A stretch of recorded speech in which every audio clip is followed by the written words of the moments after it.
special place. Oh, and also welcome to Investigate with Kate. We are in the mayor's office, and I will be interviewing Mayor Sid Edwards. Thank you for letting me be here. Well, it's my honor to be here. You're the first queen to visit me. We know we declared that many weeks ago. Okay, and now you're kind of mayor of the day, and we're going to do this special media piece created by you. In my opinion, the 80s is the best decade for music.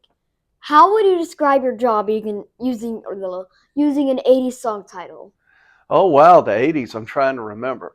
I really like disco music, which was the late 70s, and it kind of climbed into the 80s. And let me think, boy, what a great question. Trying to pick a song that matches our first 100 days. I would say the Bee Gees, Staying Alive was the name of it. It's been so busy around here, and when I mean staying alive, it's keeping everything going and getting everything in the spot it needs to be. What is the funniest or most surprising thing that has ever happened to you since you've become mayor? Well, before I became mayor, I would go to grocery stores and I like convenience stores. I like to go get my Diet Coke and peanut M&Ms. I like going to restaurants and all that. So what's happening now, people are starting to recognize me, okay? And I was eating at a restaurant, and so people come up to me a lot now and they want to talk, and I'm a nice guy, so I don't ever shoo anyone away. But a young lady came up to me and said she was so honored to meet the governor of Louisiana. And I said, well, where did you meet him? And she goes, well, I'm meeting you now. And so I didn't know how to completely answer that. So I asked her, okay, I'm the governor. If I'm the governor, what is my name? And she said, John Bell Edwards. And I said, oh, you're close. I'm the mayor, and my real name is Sid Edwards. So I thought that was really funny. We had a big laugh out of it. But she didn't seem too interested in talking to the mayor. She was looking for the governor. If you're stranded in the Atchafalaya swamp for a year, what 3 things in your office would you want?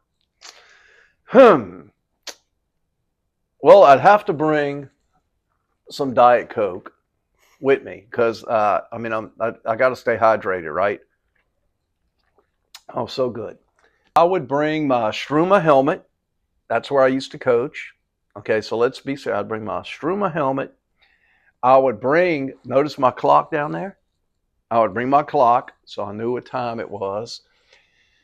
And see, I have a candle on the wall over there for light. I'd bring my candle. And I'm Catholic, and that is a candle of the Blessed Mother, Mary, sweet Mother of Jesus. And I would bring that with me. So I'd have my clock for time, I would have my candle for light, and I would have my helmet on in case there was thousands of mosquitoes in the swamp, to help protect my bald head. You see, I would bring my phone. Oh, I forgot about that. That's why you're mayor of the day, because you got the best answers. But how would we charge it if I brought it?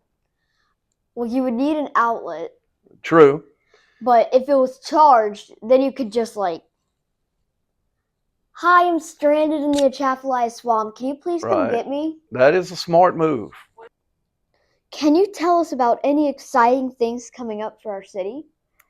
Yes, we're one thing we're working on. If you look out of my window right here, see that thing that looks like a paper clip by the river? Do. Well, the nickname of that is a paper clip. So it's a boating dock right there.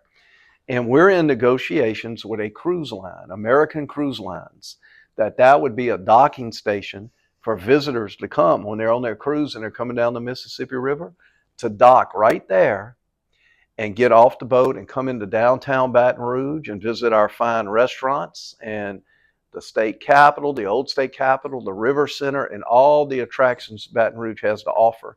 We have many festivals. Starting this Friday, live at 5. There's a concert here every Friday every Friday starting at about 5:30 downtown for the next several weeks. We have that going. We're meeting with the superintendent, Lamont Cole, real soon to do some stuff to help with the East Baton Rouge Parish Public Schools as well. We are working right now on cleaning up the city. Blight. We have a lot of buildings in the city that need to be torn down or repurposed, and we're coming up with a plan to work on that as well.